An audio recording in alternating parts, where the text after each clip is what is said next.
I never wanted to make my page about this, but I'm gonna have to speak out about this because I have no choice. I am being organized and criminally harassed and stalked and abused and systematically abused and cornered, and I'm stuck on the worst street in the worst city of the state I live in. In hopes that I relapse. That's why they cornered me here, in hopes that I relapse, so they can use that against me to keep me away longer from my kids and away from what I want. Because, it's what my life has turned into is anything Nicole wants, either pervert it or take it away. It's either give her some form of it, but make it horrible, make a horrible version of it, or just take it away from her completely. Don't give it to her. My life has become nothing but pain and nothing but suffering and nothing but misery and abuse. There's no happiness, there's no joy, there's nothing left to be happy about. There's nothing left. The only thing I'm grateful for is God and my mother and my kids. And the fact that my kids are at home with my family right now and not in some stranger's house being abused. But I don't know what's being said about me behind closed doors. I don't know what's being projected about me onto them. I don't know what is being done behind my back. So much has been done behind my back that I've already lost everything without even knowing it. It just disappeared before my eyes, and because of everything done behind my back. And I, I'm not there to. I'm never there to defend myself, and anytime I am, it falls on deaf ears. No one listens. No one cares.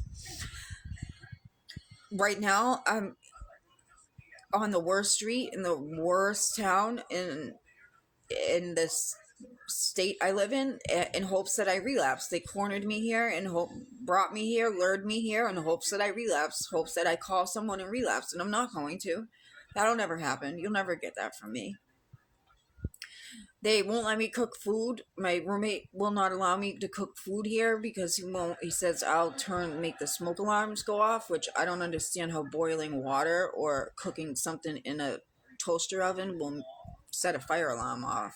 Especially if I'm paying attention to it. I don't burn anything. You know what I mean? Like, I would never do that. I would be very, very cautious if I was cooking at the time. Being not in a place of my own. Of course, I'm going to be very cautious. It's not my own. So, you can try and force me to eat takeout and gain weight and get fat and look horrible.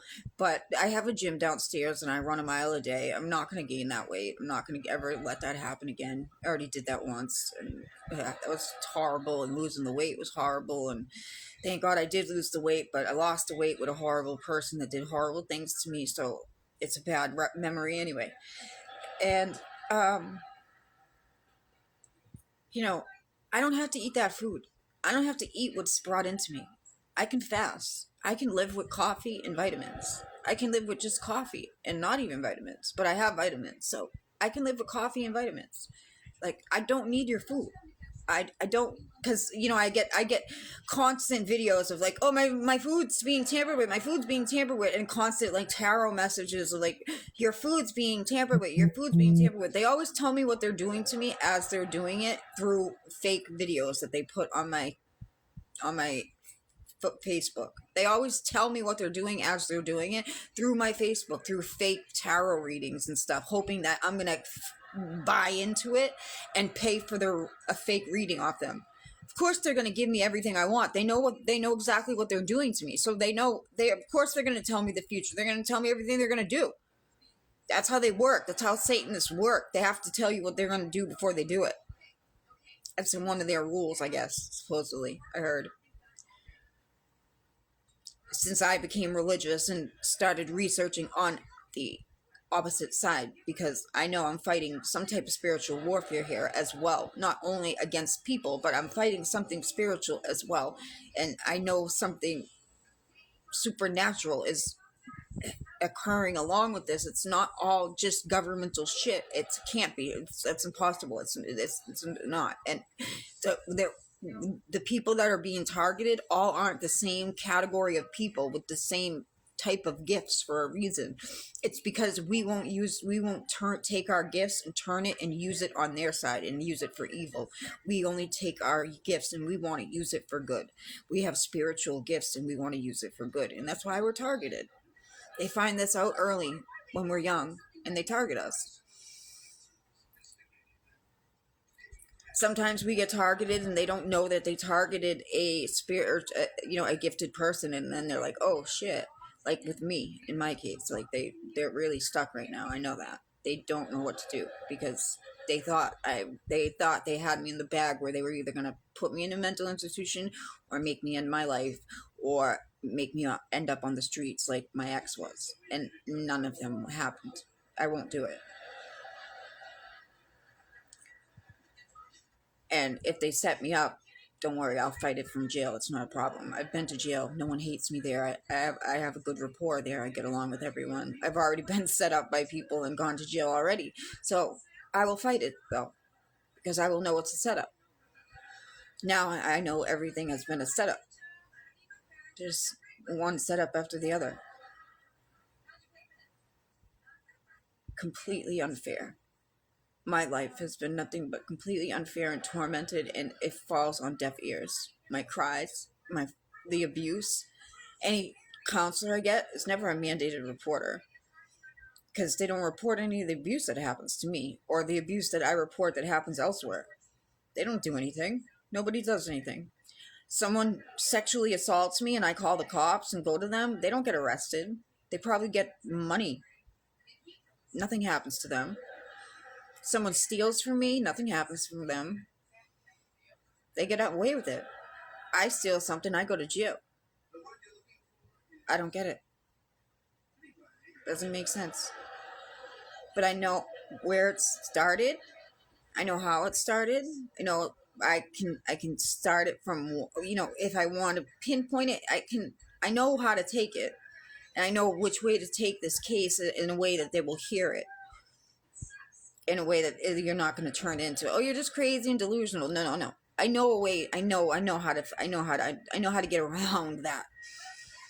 Okay, and sue some sort of organizations. But my communications with anyone are intercepted. So it's like me finding a lawyer that's actually going to take the case, that isn't going to be one of these scumbags lying to me saying, oh, just take responsibility for what you did, blah, blah, blah, blah, and hang up on me. Yeah, no. I definitely need a lawyer because I've definitely been through some traumatic abuse, some traumatic suffering. My rights have definitely been violated. Laws have definitely been broken against me and towards me, and my constitution has been violated. I've been forced to testify when I didn't want to testify. I tried to plead the fifth and they wouldn't let me plead the fifth, and even though and my testimony incriminated myself, and they wouldn't let me plead the fifth. That's illegal. All this shit is illegal, okay? And you put me all through it in the last 7 years. So I'm going to find a lawyer that will take it. If I have to walk around the streets of Boston and through every fucking building and find a goddamn lawyer that will take it because I can't get a phone call out, I will. I'll wait for it to get nice out, and I will. Because I'm not going to sit here and let everyone else have their happy ending, happy ever after, and live all nice and comfortable, while Nicole's sitting here cornered and abused, can't control what she eats, what she does, who she sees, if she sees her kids, if she gets to be around her kids, if she gets to talk to her kids. No.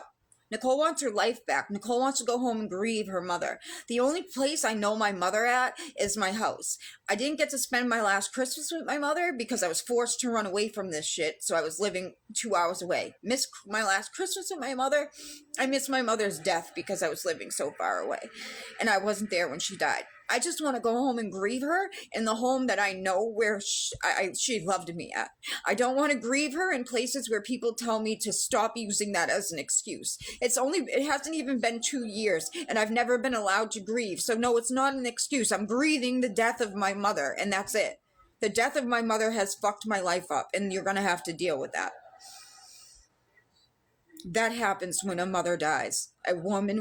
No one will ever recover when their mother dies. That's how important a mother is. So taking me away from my kids is robbing them of a very important experience and a very important person in their life. They